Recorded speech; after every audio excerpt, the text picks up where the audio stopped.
आप देख रहे हैं इंडिया टाउन न्यूज, भारत की बात।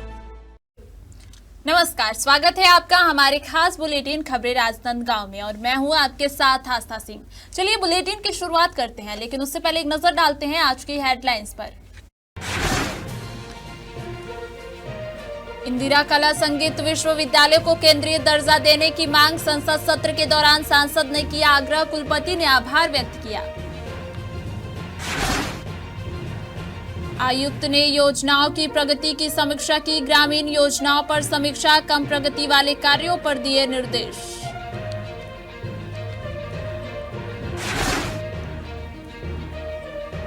बेरोजगार युवाओं के लिए रोजगार का अवसर, सोनपुरी में 15 दिसंबर को प्लेसमेंट कैंप आयोजित, कार्यक्रम की जानकारी पहुंचाने के दिए निर्देश।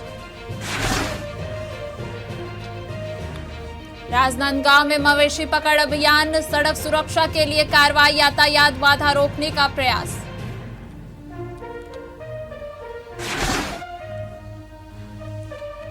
भंडारपुर में नन्हे खिलाड़ियों का जलवा, बाल क्रीड़ा प्रतियोगिता में चमकी प्रतिभा, खेल और जोश की सजी महफिल।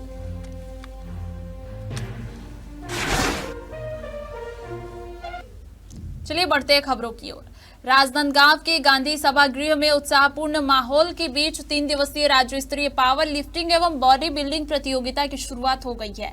उद्घाटन समारोह में स्थानीय जनप्रतिनिधियों, खेल प्रेमियों और खिलाड़ियों की बड़ी संख्या में उपस्थिति रही। पहले ही दिन विभिन्न भार वर्गों में पावर लिफ्टिंग के मुकाबले हुए, जिसमें प्रदेश भर से आए खिलाड़ियों ने दमखम का शानदार प्रदर्शन किया। दर्शकों ने खिलाड़ियों का उत्साहवर्धन करते हुए तालियों के साथ स्वागत किया। आयोजकों ने बताया कि प्रतियोगिता में पुरुष और महिला वर्ग के सैकड़ों प्रतिभागी हिस्सा ले रहे हैं। 3 दिन तक चलने वाले इस आयोजन में पावर लिफ्टिंग के साथ साथ बॉडी बिल्डिंग के अलग अलग कैटेगरी में फाइनल मुकाबले भी आयोजित किए जाएंगे। खेल अधिकारियों ने बताया कि इस राज्य स्तरीय आयोजन का मुख्य उद्देश्य युवाओं में फिटनेस और खेल भावना को बढ़ावा देना है। समापन दिवस पर उत्कृष्ट प्रदर्शन करने वाले खिलाड़ियों को पुरस्कार और सम्मान भी दिए जाएंगे। प्रतियोगिता के दौरान गांधी सभागृह में सुरक्षा व्यवस्था और मेडिकल सुविधाओं का विशेष प्रबंध किया गया है, ताकि खिलाड़ी बिना रुकावट अपनी क्षमता का प्रदर्शन कर सके। राजनांदगांव के गांधी सभागृह में छत्तीसगढ़ राज्य पावर लिफ्टिंग और बॉडी बिल्डिंग का कंपटीशन रखा गया है। इस कंपटीशन को 3 दिवसीय रखा गया है। आयोजक अभी हमारे साथ में मौजूद है। ये all India Chhattisgarh power lifting 11वीं राज्य छत्तीसगढ़ पावर लिफ्टिंग प्रतियोगिता है।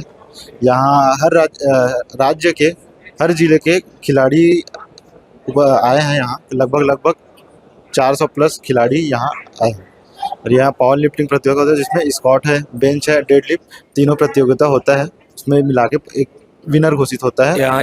इसका उद्देश्य ये है कि क्षेत्र में हम पावर लिफ्टिंग को बढ़ावा दें, खेल को बढ़ावा दें, ताकि बहुत सारे लोग इससे जुड़े, हमसे जुड़े आके, क्योंकि आज की जनरेशन क्या हो रही है, लोग मोबाइल में, नशा में, इसी में ही लिप्त है। तो इससे क्या हो रहा है, हमारा देश मतलब हमारी जो जनरेशन है वो ख़राब हो रही है। तो इसके माध्यम से मैं ये संदेश देना चाहता हूँ कि लोग जिम जाएं, वर्कआउट करें, स्वस्थ रहें, मस्त रहें, क्योंकि because ultimately health is wealth. आपका स्वास्थ्य अच्छा रहेगा तो आपका सारा चीज़ अच्छा रहेगा। रजिस्ट्रेशन करवाया गया, अब तक के कितने रजिस्ट्रेशन हो चुके हैं और कितने लोगों की आने की संभावना है? अभी तक हमने रजिस्ट्रेशन चालू किया था करीबन 12 बजे से लेके अभी तक जो रजिस्ट्रेशन हो गए वो 100 प्लस हो गए हैं, 100 से ऊपर हो गए हैं। आने की संभावना है 300 से ऊपर आने की संभावना है अभी 3 दिवसीय कार्यक्रम में।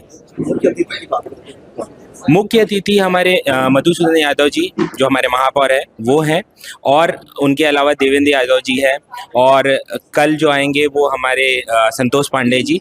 तो बहुत सारे हमारे मुख्य अतिथि जो है आने की संभावना है। शहर में बढ़ती सड़क दुर्घटनाओं और आम नागरिकों की सुरक्षा को देखते हुए राजनांदगांव नगर निगम ने फिर से आवारा मवेशियों के धरपकड़ अभियान की शुरुआत कर दी है। नगर निगम की टीम शहर के प्रमुख चौक चौराहों में घूमते और बैठे मवेशियों को प्रतिदिन पकड़ने का कार्य कर रही है। नगर निगम के अधिकारियों का कहना है कि कई पशुपालक अपने मवेशियों को सड़क पर छोड़ देते हैं, जिससे न केवल ट्रैफिक बाधित होता है बल्कि दुर्घटनाओं का खतरा भी बढ़ जाता है। ऐसे में यह अभियान शहर में सुरक्षा और यातायात व्यवस्था को बेहतर बनाने के उद्देश्य से चलाया जा रहा है। नगर निगम ने आम जनता से अपील की है कि वे अपने मवेशियों को सार्वजनिक स्थलों और सड़क पर न छोड़ें और सहयोग करें ताकि अभियान प्रभावी ढंग से संचालित हो सके। शहर में जो भी आवारा मवेशी हैं या पशुपालकों द्वारा जानबूझ के भी छोड़ दिया जाता है, ऐसी भी सूचना हमको मिलते रहती है। इसके लिए 2 पार्ट में हमने काम किया हुआ है। एक तो शहर के अंदर जो चौक चौराहे और सड़क है उस पे, और एक नेशनल हाईवे के पार्ट पे। नेशनल हाईवे का जो है अशोका के द्वारा देखा जाता है और हम कोऑर्डिनेट करके उनसे काम करते हैं। और शहर के लिए हमारी टीम लगी हुई है जो 24/7 काम करती है। तो जो चौक चौराहे के मवेशी हैं उनको उठाने का काम और सड़क से हटाने का भी काम करते रहते हैं लगातार। रखने की क्या व्यवस्था? रखने के लिए अभी हमारे पास 2 गोठान हैं, तो रेवाडीह में और कन्हारपुरी में। और अभी शासन की जो गोधाम योजना है इसमें जो पहले के विकसित किए गए गोठान हैं या जो जिनमें इंफ्रास्ट्रक्चर कुछ हो चुका था उनको और करके कुल हम 4 की व्यवस्था बना रहे हैं। आने वाले दिनों में और रखने की बेहतर व्यवस्था हो पाएगी। छत्तीसगढ़ में चिचोला पुलिस ने मवेशी तस्करी के मामले में कार्रवाई करते हुए 3 भैंस और 1 पिकअप वाहन जब्त किया है। इस मामले में 3 आरोपी गिरफ्तार कर जेल भेजे गए हैं। दरअसल पुलिस को मुखबिर से सूचना मिली थी कि चूरिया की ओर से एक पिकअप वाहन में भैंस भरकर उन्हें नागपुर के कत्ल खाने ले जाया जा रहा है। सूचना के आधार पर चूरिया मोड़ के पास नाकाबंदी की गई। जांच के दौरान एक पिकअप को रोका गया जहां वाहन में भैंस अमानवीय तरीके से भरकर रखे गए थे। ड्राइवर से पूछताछ में उसने भैंस को नागपुर ले जाने की बात स्वीकार की, लेकिन कोई वैध कागजात नहीं दिखा सका, जिसके बाद पुलिस ने गवाहों की मौजूदगी में 3 भैंस और पिकअप को जब्त कर लिया। जिले में धान खरीदी की प्रक्रिया शुरू हो चुकी है, लेकिन किसानों को टोकन न मिलने या कम संख्या में मिलने की समस्या ने खरीदी प्रक्रिया को प्रभावित कर दिया है। किसान सुबह से ही अपने धान बेचने के लिए लाइनों में खड़े रहते हैं, लेकिन टोकन न मिलने के कारण वे अपना धान नहीं बेच पा रहे हैं। स्थानीय किसानों का कहना है कि टोकन समय पर नहीं मिल रहे हैं और जो मिल भी रहे हैं उनकी संख्या बहुत कम है। इसके कारण किसानों को लंबी कतारों में घंटों इंतजार करना पड़ रहा है, फिर भी उन्हें अपने धान बेचने का मौका नहीं मिल पा रहा है। इस स्थिति से किसान काफी असुविधा का सामना कर रहे हैं और उन्हें आर्थिक नुकसान का भी डर है। धान खरीदी केंद्रों पर व्यवस्थापन की ओर से यह बताया गया है कि टोकन वितरण में कुछ तकनीकी और व्यवस्थापकीय कारणों से देरी हो रही है और जल्द ही इसे सुधारने की कोशिश की जा रही है। किसानों ने प्रशासन से अपील की है कि पर्याप्त संख्या में टोकन उपलब्ध कराए जाएं ताकि वे समय पर अपना धान बेच सके और खरीदी प्रक्रिया सुचारू रूप से चल सके। थाना बसंतपुर एवं साइबर सेल राजनांदगांव की संयुक्त कार्रवाई में पिछले 1 वर्ष से फरार चल रहे धोखाधड़ी के आरोपी रोशन अहिरवार को गिरफ्तार किया गया है। पुलिस ने इस गिरफ्तारी को जनता के विश्वास और कानून के प्रति सख्ती का उदाहरण बताया।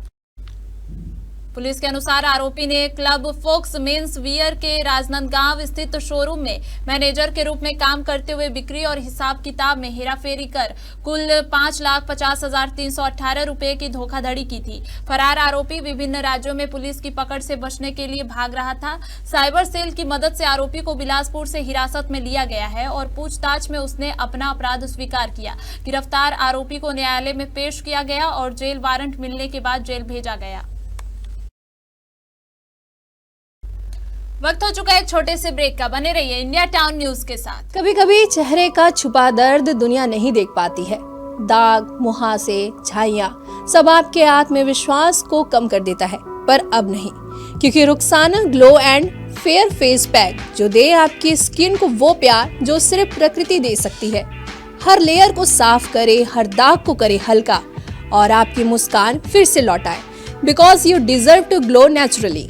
Rukhsana herbal beauty product Amazon, Meesho और फ्लिपकार्ट में भी उपलब्ध। अमीन मोटर्स उड़ान ई रिक्शा छत्तीसगढ़ का नंबर 1 ई रिक्शा शोरूम, जहां आपको सभी प्रकार के ई रिक्शा के वैरायटीज उपलब्ध मिलेंगे। हमारा ई रिक्शा काफी मजबूत है और ये सालों साल चलता है, तो आज ही घर ले आइए आरटीओ इंश्योरेंस के साथ। हमारा पता है अमीन मोटर्स, प्यारेलाल चौक, जीई रोड, न्यायालय के पास, राजनांदगांव। 982717 4038 7724047008।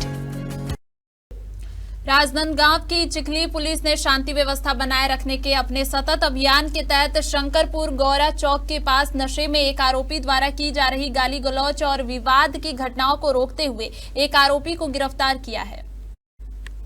पुलिस के अनुसार आरोपी रवि यादव ने सार्वजनिक जगह पर गाली गलौज कर शांति भंग करने की कोशिश की और संज्ञेय अपराध होने की संभावना थी। आरोपी के विरुद्ध कार्रवाई की गई और उसे मानवीय न्यायालय राजनांदगांव पेश किया गया। इस कार्रवाई के बारे में पुलिस अधीक्षक अंकिता शर्मा ने कहा कि क्षेत्र में शांति और कानून व्यवस्था बनाए रखने के लिए अवैध शराब, गांजा बिक्री, असामाजिक तत्वों और सार्वजनिक स्थानों पर शराब पीने वालों के खिलाफ अभियान लगातार जारी रहेगी। संसद सत्र के दौरान राजनांदगांव के सांसद संतोष पांडे ने खैरागढ़ स्थित इंदिरा कला विश्वविद्यालय को केंद्रीय विश्वविद्यालय का दर्जा देने की मांग उठाई। उन्होंने कहा कि यह विश्वविद्यालय देश की सांस्कृतिक धरोहर है और शास्त्रीय कला को समर्पित एशिया का पहला संस्थान है। यहाँ नृत्य, संगीत, चित्रकला, मूर्तिकला, ग्राफिक्स, क्राफ्ट और डिजाइन जैसी विविध कलाओं का अध्ययन होता है। इसके अलावा सांसद ने यह भी बताया कि विदेशों से भी विद्यार्थी इस विश्वविद्यालय में शिक्षा ग्रहण करने आते हैं, लेकिन अब तक इसे उचित सम्मान नहीं मिला। दरअसल सांसद संतोष पांडे 3 दिवसीय खैरागढ़ महोत्सव के उद्घाटन कार्यक्रम में मुख्य अतिथि के रूप में शामिल हुए थे। उन्होंने विश्वविद्यालय की आर्ट गैलरी का निरीक्षण किया और इसकी रचनात्मक क्षमता और वातावरण की सराहना करते हुए इसके विकास में सहयोग देने का भरोसा दिलाया था। इसी विषय में कुलपति प्रोफेसर डॉक्टर लवली शर्मा ने सांसद द्वारा संसद में उठाए गए मुद्दे के लिए आभार व्यक्त किया है और कहा है कि विश्वविद्यालय को वैश्विक स्तर पर अग्रणी बनाने के लिए केंद्र सरकार से समर्थन मिलना अत्यंत आवश्यक है। मेरे राजनांदगांव संसदीय क्षेत्र में खैरागढ़ में स्थित है इंदिरा कला संगीत विश्वविद्यालय, जो महोदय वैश्विक स्तर पर इसकी प्रतिष्ठा है, किंतु जो हमारी शास्त्रीय संगीत को समर्पित एशिया का ये पहला विश्वविद्यालय है जिसमें कथक, भरतनाट्यम, लोक संगीत सहित अनेक विधाओं की शिक्षा दी जाती है। जहां विदेशी छात्र छात्राएं अध्ययनरत हैं, इसको केंद्रीय विश्वविद्यालय का दर्जा दिया जाए, यही निवेदन करने के लिए, यही मैं डिमांड करने के लिए खड़ा हुआ हूँ। और ये 14 अक्टूबर 1956 से स्थापित है। आज तक जो सम्मान मिलना चाहिए महोदय, मैं आपके माध्यम से चाहता हूं कि इनको ये दर्जा दिया जाए। आयुक्त एवं संचालक तारण प्रकाश सिन्हा ने जिला पंचायत खैरागढ़ में महात्मा गांधी मनरेगा और प्रधानमंत्री आवास ग्रामीण योजना के प्रगति की समीक्षा की। आयुक्त ने कम प्रगति वाले कार्यों पर विशेष जोर देते हुए अधिकारियों को निर्देश दिए कि सभी कार्य समय सीमा में पूरा किया जाए। समीक्षा बैठक में सीओ जिला पंचायत प्रेम कुमार पटेल, पंचायत उप संचालक, जनपद सीओ, परियोजना अधिकारी, मनरेगा स्टाफ और विभिन्न लाइन विभागों के अधिकारी उपस्थित थे। आयुक्त ने गुणवत्ता, पारदर्शिता, मजदूरी भुगतान, सामग्री वितरण और हितग्राही शिकायत निवारण पर कड़ाई से ध्यान देने के निर्देश दिए। उन्होंने कहा कि योजनाओं का उद्देश्य ग्रामीण जीवन में सकारात्मक बदलाव लाना है, इसलिए विभागीय समन्वय और नियमित मॉनिटरिंग बेहद आवश्यक है। बैठक में अधिकारियों ने आगामी कार्य योजना प्रस्तुत की, जिसमें जल संचयन और कृषि आधारित कार्यों को और प्रभावी बनाने पर विशेष बल दिया गया। खैरागढ़ छुई खदान गंडई जिले के कलेक्टर इंद्रजीत सिंह चंद्रावल के निर्देश और जिला पंचायत के मुख्य कार्यपालन अधिकारी प्रेम कुमार पटेल के मार्गदर्शन में राज्यपाल गोद ग्राम सोनपुरी में 15 दिसंबर 2025 को प्लेसमेंट कैंप और कैरियर गाइडेंस कार्यक्रम आयोजित किया जाएगा।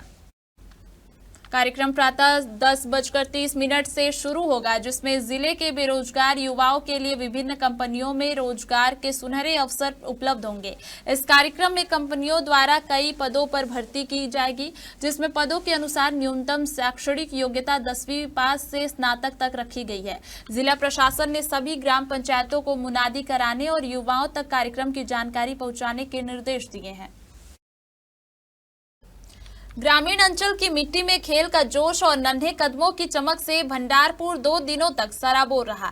2 दिवसीय संकुल स्तरीय बाल क्रीड़ा प्रतियोगिता का समापन गुरुवार को उत्साह के साथ संपन्न हुआ, जिसमें मुख्य अतिथि के रूप में जिला पंचायत अध्यक्ष किरण रविंद्र वैष्णव, जिला पंचायत सभापति बीरम मंडावी और ग्राम के सरपंच की उपस्थिति ने कार्यक्रम को और भी महत्वपूर्ण बना दिया। प्रतियोगिता में बच्चों ने दौड़, कबड्डी, खो-खो, लंबी कूद और रस्साकस जैसे स्पर्धाओं में शानदार प्रदर्शन किया। मुख्य अतिथि ने प्रतिभाशाली बच्चों को पुरस्कार प्रदान किए और उनके उज्जवल भविष्य की कामना की। इसके अलावा उन्होंने आयोजन की सफलता के लिए ग्रामवासियों और शिक्षकों की सराहना की। इस आयोजन ने बच्चों में आत्मविश्वास, टीम भावना और नेतृत्व क्षमता बढ़ाने का अवसर दिया और साथ ही भंडारपुर में खेल संस्कृति को प्रोत्साहित किया। डोंगरगांव क्षेत्र के खुर्सी टिकुल निवासी नोहरदास साहू, जो समिति प्रबंधक हैं, अपनी मांगों को लेकर राजनांदगांव कलेक्ट्रेट के सामने फ्लाईओवर के नीचे परिवार के 4 सदस्यों के साथ आमरण अनशन पर बैठ गए। जानकारी के अनुसार दीवान भेड़ी से खुर्सी टिकुल के लिए उनका तबादला कर दिया गया है, लेकिन नई पदस्थापना स्थल पर अब तक उन्हें ज्वाइनिंग नहीं दी जा रही है। लंबे समय से प्रतीक्षा और प्रशासनिक उदासीनता से नाराज होकर नोहरदास साहू ने अनिश्चितकालीन आमरण अनशन शुरू कर दिया है। प्रशासनिक अधिकारियों को भी स्थिति की जानकारी दे दी गई है। साहू ने चेतावनी दी है कि जब तक उन्हें विधिवत ज्वाइनिंग नहीं दी जाती, तब तक वे अपना आंदोलन जारी रखेंगे। सर, मैं खुर्सी टिकुल, मेरा ट्रांसफ़र हुआ है, मेरे को वहाँ ज्वाइनिंग नहीं दे रहा है।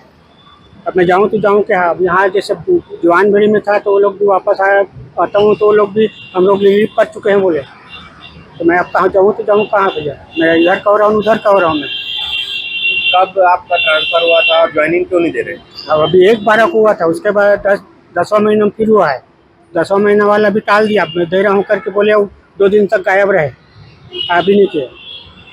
आप गए, क्या बोलते हो लोग, क्यों ज्वाइनिंग नहीं दे रहे? और लोग भाई पार्टी हमको नहीं मना कर रहा है बोलिए। तो क्या चाह रहे हो आप? मैं अब भूखे प्यासे मर रहा हूँ भैया, मेरे बीवी बच्चे को तो खिलाना पिलाना है ना, क्या करूँगा? मर के यही मैं अनशन में बैठा हूँ और ज़्यादा होगा तो मैं मर भी सकता हूँ। कब से नहीं दे रहे आपको ज्वाइनिंग? कितने बार? 10वां महीना से दिया था सर। 8-10 को फर्स्ट आदेश किया, उसके बाद मामला को दबा दिया, उसके बाद फिर अभी 1/12 को और आदेश किया है, उसमें भी गया हूँ तो नहीं दिया है। हमारे खास बुलेटिन खबरें राजनांदगांव में फिलहाल इतना ही। देखते रहिए इंडिया टाउन न्यूज, भारत की बात। नमस्कार। आप देख रहे हैं इंडिया टाउन न्यूज, भारत की बात।